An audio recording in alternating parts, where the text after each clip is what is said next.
Tout le monde, bienvenue à nouveau sur ma chaîne. Je suis très contente de vous retrouver aujourd'hui pour une nouvelle vidéo. Ça va être en fait la deuxième partie de la vidéo qui s'intitule Pourquoi est-ce que j'aime le Canada, ok? Donc j'ai fait la première partie et là c'est la deuxième partie. Donc pourquoi est-ce que j'aime le Canada? Dans cette vidéo, je vais vous détailler les différentes raisons, ok? Mais avant de commencer, vous savez ce qu'il faut faire. Donc abonnez-vous si vous venez de me découvrir. N'oubliez pas de liker la vidéo pour qu'elle soit vue par plus de personnes. N'oubliez pas non plus d'activer la cloche de notification pour être toujours notifié lorsque je publie une nouvelle vidéo. Et si jamais la vidéo vous aura plu à la fin, n'oubliez pas de me laisser un commentaire ou simplement partager les différentes raisons qui pourraient vous pousser, vous, à aimer le Canada. Ok? Maintenant, ceci étant dit, on va parler de mon autre raison. Donc, parlons du traitement des prisonniers au Canada comparativement à d'autres pays.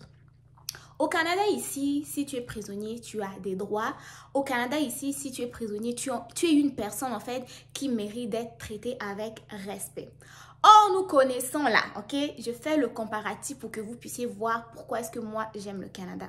Dans d'autres pays, quand tu es prisonnier, en fait, tu n'es même plus considéré comme une personne humaine. Tu es considéré carrément comme un animal, ok? Vous allez voir que les prisonniers vont être entassés dans des petites chambres où l'air ne circule pas, où il n'y a pas de toilette, où il n'y a même pas de lavabo, où trouver de l'eau, ok? Ce qui va faire que il y a de la chaleur qui vont se dégager, les gens vont faire des excréments sur place, il n'y a pas d'air qui passe, nombreux vont tomber malades et vont même mourir dans les prisons. Beaucoup de gens dans certains pays sont emprisonnés sans avoir même, sans avoir d'accusation, ok? Donc, toi, je sais pas, tu te chicanes ou tu te chamailles avec ton voisin. Ton voisin connaît quelqu'un qui est placé très haut, directement va te prendre, on va te mettre en prison sans jugement. Il y a certaines personnes qui vont être emprisonnées parce qu'ils ont eu des problèmes avec les gens hautement placés. Et donc, en fait, tu peux être emprisonné pour tout et n'importe quoi, ok? Ici, là, au Canada, quand tu es en prison, c'est que tu as failli à la loi. C'est que, je sais pas, la justice, c'est pourquoi est-ce que tu es en prison. Ici, on n'emprisonne pas les gens pour rien, ok? On n'emprisonne pas les gens parce qu'il a dit telle chose. On n'emprisonne pas les gens parce qu'il s'est mal entendu avec son voisin qui connaît quelqu'un, non. Ici, tout est légal, tout se passe dans la légalité parce que si tu es emprisonné pour rien, tu peux poursuivre la justice, ok? Donc, ici, tout est réglementé, tout est carré. Or, ailleurs, là, en fait, c'est la loi du plus fort. Tu ne connais personne hautement placé. Si ton voisin, lui, connaît quelqu'un qui est hautement placé, tu vas aller te retrouver en prison pour rien. Donc, ailleurs, là, il y a des situations où on t'emprisonne pour rien. On va te traiter comme un animal alors que tu es une personne humaine. Tu es emprisonné dans des conditions pas possibles alors que ici, tout se passe d'une façon réglementée. Ok? Donc, ça, c'est encore une des raisons pour lesquelles j'aime le Canada. La deuxième raison pour laquelle j'aime le Canada, c'est qu'au Canada, ici, il y a des aides sociaux et des aides familiaux. Si tu es une personne qui a une famille, par exemple, tu as des enfants, un époux, et puis que tu n'arrives pas à joindre les deux bouts, tu n'arrives pas à payer ton loyer, à payer tes factures à cause d'une certaine condition médicale ou une certaine condition indépendamment de ta volonté, ok, donc une situation qui va t'empêcher de réaliser toutes ces différentes tâches-là, sache que tu peux avoir une aide du gouvernement qui va t'aider à joindre les deux bouts en attendant que tu te relèves, ok, ça c'est ce qu'on va appeler le bien-être social, ok. Ensuite de ça, en parlant des aides familiaux, il y a des aides où si tu es une personne à revenus vraiment très modeste, c'est que tu peux avoir accès à certains logements sociaux, ok? Dans ce logement-là, tu peux avoir des fois un logement avec 2-3 chambres, salon, tout dépendamment des enfants que tu as. La maison va être électrifiée, il va avoir une salle de bain digne de ce nom. Maintenant, pour les autres petites à côté, là, ça va être à toi de t'en occuper. En ce qui concerne l'Internet, l'Internet, si tu en as besoin, tu vas l'installer, mais ça te donne vraiment un abri. Ça empêche plusieurs personnes ou plusieurs familles de se retrouver dans la rue lorsqu'ils ont, des revenus assez modestes. Pourquoi? Parce que oui, au Canada, bah, c'est pas donné à tout le monde de pouvoir louer un appartement, hein, un appartement digne de ce nom. Parce que en 2023, on ne va pas se le cacher, le prix de toute chose a augmenté, y compris le logement.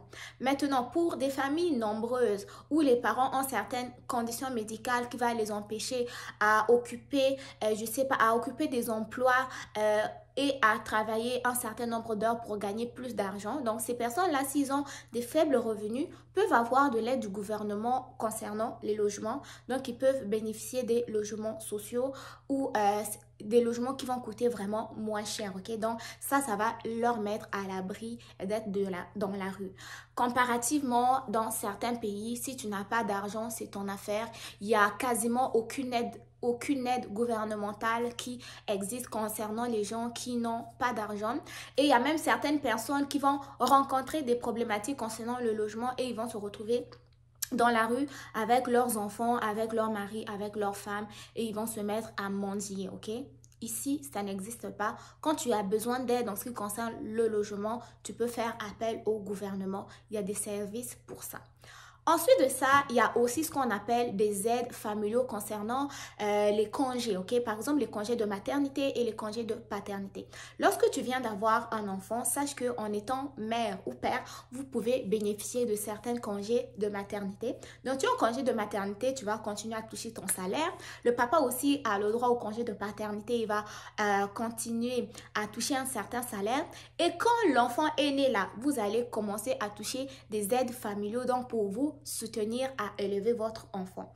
Je sais que si je ne me trompe pas, vous allez commencer à toucher ces aides familiaux là jusqu'à ce que votre enfant ait 18 ans et plus ou jusqu'à ce que l'enfant commence à travailler, ok? Donc ça, j'irai faire plus de recherches là-dessus pour faire une vidéo à part, ok? Donc ça, c'était simplement pour dire que au Canada, vraiment, le citoyen n'est pas laissé n'est pas abandonné à lui-même, mais il y a des aides qui existent et il faut en fait savoir aller les chercher. Donc ça, c'est une des raisons pour lesquelles j'aime le Canada.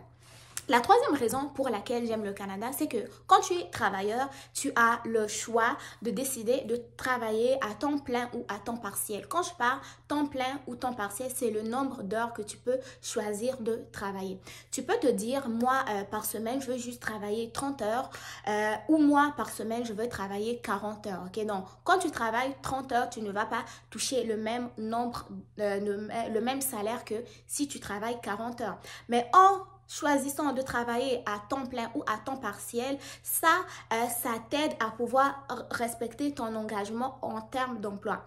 Dans le cas où tu choisis de travailler à temps partiel, c'est dans le sens où peut-être tu te dis que moi je suis encore étudiant, je veux vraiment me concentrer sur mes études, mais je veux en même temps travailler. Donc quand tu travailles 30 heures, tu vas aller vraiment respecter tes 30 heures et les heures qui restent là, tu vas pouvoir t'occuper de tes études. Si tu choisis aussi de travailler à temps partiel, ça peut être dans les cas où tu te dis que moi j'ai une famille, je veux respecter mon engagement en termes d'heures. Je veux travailler 30 heures par semaine et le reste du temps, je vais aller m'occuper de ma famille. Et aussi, si tu choisis de travailler 40 heures, ça va être encore une fois de plus, dépendamment de tes différentes motivations. Moi, je veux travailler 40 heures par semaine parce que j'ai tant de dépenses. Et ensuite de ça, parmi ces 40 heures-là, j'ai le temps de m'occuper de ma famille et de mes enfants. Donc, en choisissant le nombre d'heures où tu vas travailler, ça te permet non seulement de respecter ton engagement professionnel et aussi de respecter ton engagement familial ou privé, comme tu veux quoi. Maintenant, ce qui est différent des autres pays ou de certains pays, je ne vais pas dire lesquels, c'est que les gens vont seulement vouloir avoir un emploi, ok? Même s'ils savent qu'ils ne vont pas respecter les engagements. Moi, je veux travailler du lundi au vendredi, mais ton travail là, du lundi au vendredi là, commence à 7 heures, par exemple, à 7 heures jusqu'à 14 heures. Or, nous, on connaît nos cadres, hein, nos cadres qui occupent des bureaux, donc eux, ils sont déjà parvenus, donc eux, c'est eux. Au lieu d'arriver au travail à 7 heures, comme c'est écrit dans son contrat ou comme tout le monde connaît que c'est les heures d'ouverture de l'entreprise et tout, la personne est là au calme. Au lieu d'arriver à 7 heures, va arriver à 9 heures. Non seulement tu arrives à 9 heures là, la personne 13 heures elle est déjà partie alors qu'elle est censée finir à 14 heures. Ou bien il y en a d'autres, elle va arriver là où il ou elle va arriver à 10 heures, là à midi elle est partie. Mon cher, là tu es venu faire quoi? Tu es venu faire quoi comme ça? Est-ce que tu es venu travailler ou tu es venu marquer ta présence? Ici au Canada, là, ça, on ne tolère pas. Ça, on ne tolère pas. Si tu devais commencer à 8 heures, tu arrives à 8h05, on te met absence. Moi, là, quand j'arrive en retard, on me met absence et c'est retiré sur mes heures. Quand tu arrives à 8 heures, tu travailles à 8 heures, tu commences à 8 heures, tu es là, tu finis à 16 heures, tu finis à 16 heures. Si ça fait 2 fois, ok, 1 fois, 2 fois, 3 fois, tu arrives en retard, là, tu vas être rencontré. Pourquoi? Parce que tu mets tes collègues en retard et aussi les employeurs n'aiment pas le retard. Donc, tu respectes tes engagements. Tu veux travailler à temps plein, tu travailles à temps plein. Si tu commences à 8 heures, tu commences à 8 heures. Si tu commences à 7 heures, tu commences à 7 heures. Si tu finis à 16 heures, tu finis à 16 heures. Ici, il n'y a pas en fait, personne ne fait sa loi. Hein. Dans certains pays, tu fais ta loi, tu commences à 8 heures, tu es là. À 10 heures, 14 heures, dès que tu fermes le bureau, tu es parti. Pendant ce temps, des fois, il y a des gens qui sont là à t'attendre depuis 6 heures pour être les premiers à être servis. Ils vont partir sans être servis. Il y en a même qui ont pris des transports, je ne sais pas de où jusqu'à où, pour venir te rencontrer. Tu vas voir 2-3 personnes, après tu pars, il faut revenir demain. Non, mais il faut respecter les gens. Il faut respecter les gens quand même. C'est pas parce que tu occupes un poste, tu occupes je ne sais pas quoi, que donc tout le monde, hein, tout le monde doit attendre que la boss ou le boss va arriver à telle heure. Ah, c'est normal, hein? On dit rien. Non, au Canada, ici, non. Hein? Au Canada, ici, ça n'existe pas. Tu respectes tes engagements. Tu commences à 8 heures, tu commences à 8 heures. Tu commences à 10 heures, tu commences à 10 heures. Il n'y a pas à choisir tes horaires, ok? Donc, quand tu vas dans une entreprise, on te dit ici, les horaires, c'est de 8 heures à 16 heures. Tu te pointes là même à 7h45. Tu commences à 8 heures. Tu finis à 8 heures. Donc, ça, en même temps, c'est le respect pour toi, le respect pour toi-même, le respect pour ton employeur et le respect pour tes collègues. Parce que si tout le monde se décidait à venir travailler quand il veut, là, ce pays-là ne serait pas ce qu'il est. C'est d'ailleurs la raison pour laquelle, si nos pays, là, nous sommes toujours en retard par rapport aux autres, c'est parce que nous ne travaillons pas d'une façon sérieuse. Au lieu de commencer dans nos horaires normaux, nous, on décide de venir quand bon nous semble, on décide de partir quand bon nous semble. Au Canada, ce n'est pas le cas et c'est d'ailleurs une raison pour laquelle j'aime le Canada. Une autre raison pour laquelle j'aime le Canada, c'est la prise en charge des personnes qui ont qui ont des problèmes de santé mentale. Okay? Ici, il y a des services pour les personnes qui ont des problèmes de santé mentale. Il y a des services au niveau des centres hospitaliers, il y a des services dans la communauté. Mais en tout cas, quand tu as un problème de santé mentale, tu peux rencontrer un professionnel pour ça, ok? Comparativement à nos pays là, ok? Je ne vais pas indexer de pays, mais vous-même là, vous allez vous retrouver. Comparativement ailleurs, quand tu as par exemple disons que tu souffres par exemple de la schizophrénie, ok? Ça c'est un exemple. Quand tu as la schizophrénie, je sais qu'il y a des gens qui vont avoir des hallucinations, donc tu vois des choses, ou tu entends des voix, ou tu vas avoir des idées délirantes, tu vas parler un peu des discours que personne ne comprend. Ce qu'on va dire, là-bas, là, tu es fou. On va te traiter de fou. On va te traiter de fou, même les membres de ta famille ils vont te fuir. Ils vont dire, oh, toi, tu es fou. Oh, c'est le sorcier. C'est la sorcellerie. On l'a ensorcelé et les gens vont te mettre de côté. Toi, tu vas être tout seul, abandonné. Tu vas même être rejeté. Tu vas être là dans la rue à te promener. Des fois, tu n'as plus de vêtements. Tu es là tout nu, tu te promènes dans la rue. Les gens te regardent comme si tu étais un spécimen. Je ne sais pas qui venait d'être découvert sur la planète Terre. Alors que simplement, tu as une problématique de santé mentale.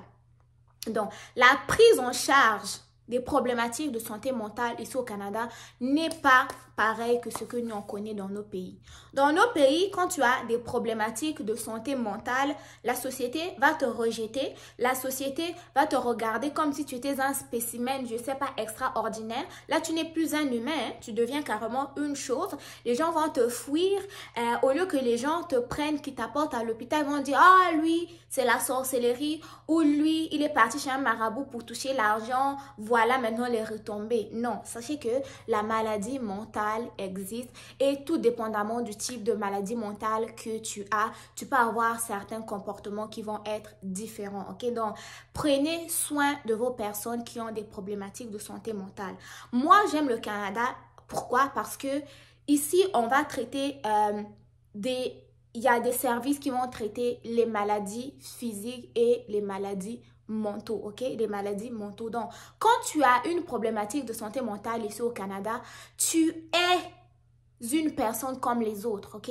Parce qu'il y a différents facteurs qui peuvent faire que la personne va soit souffrir de dépression, soit souffrir, je sais pas, de schizophrénie ou je sais pas de quelle autre problématique de santé mentale, mais c'est normal, ok? C'est normal, nous sommes des êtres humains, nous ne sommes pas parfaits, ok?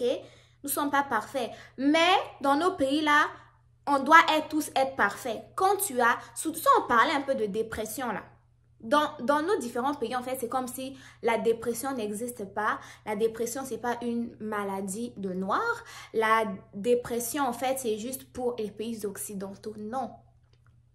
Ici, quand tu as la dépression, on te croit, on t'écoute, on te voit. C'est réel, ça existe. Tu peux avoir de l'aide pour ça. Maintenant, quand c'est au pays là, on va te dire, arrête de faire semblant là-bas là, quelle dépression. Dis seulement tu es paresseux, tu es fainéant, tu veux rien faire, dépression, dépression. Faut arrêter maladie des blancs là. C'est ce qu'on dit souvent, hein. Mais faites attention parce que cette histoire de dépression là peut pousser les gens à mettre fin à leur vie. Ça arrive souvent. Pourquoi? Parce que ton entourage ne te croit pas. Pourquoi? Parce qu'on dit, ah, c'est une maladie de blanc. Donc, arrêtez ça, s'il vous plaît. Et moi, ce qui fait que j'aime le Canada, ici, en fait, tu es une personne avec tes qualités, tes défauts. On te traite tout dépendant. En fait, en tenant compte de tout ce que tu as.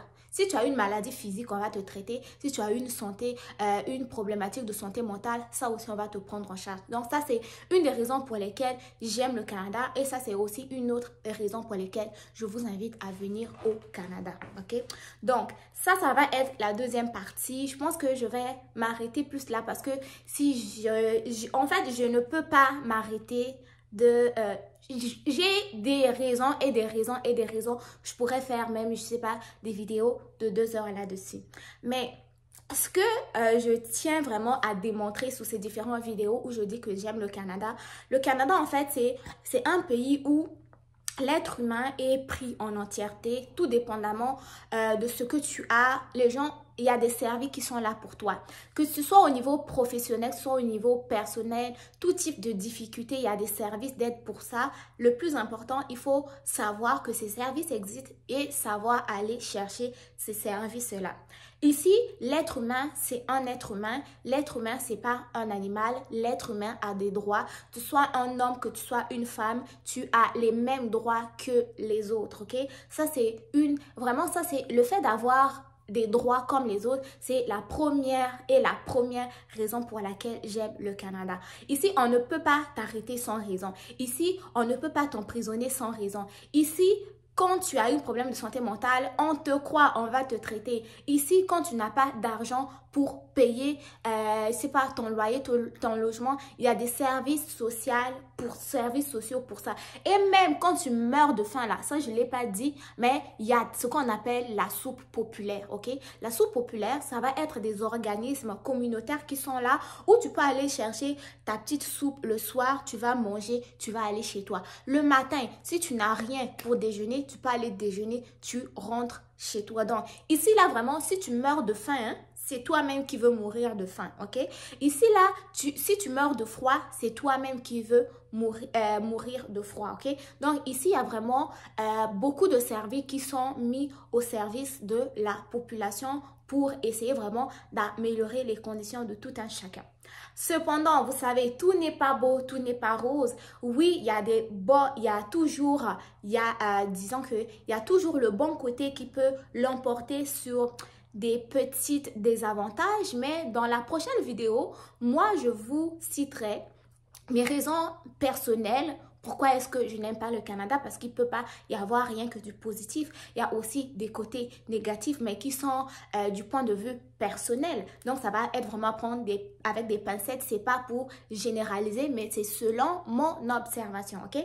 Maintenant, si vous avez aimé la vidéo, si vous avez aimé ce contenu-là, n'hésitez pas à me le dire dans les commentaires, à me mettre des pouces bleus, à me partager vos vécus, à me partager vos arguments si vous en avez et surtout n'oubliez pas de partager la vidéo et de vous abonner à la chaîne. Prenez soin de vous, bon succès dans vos différentes démarches. On se retrouve très bientôt pour une nouvelle vidéo.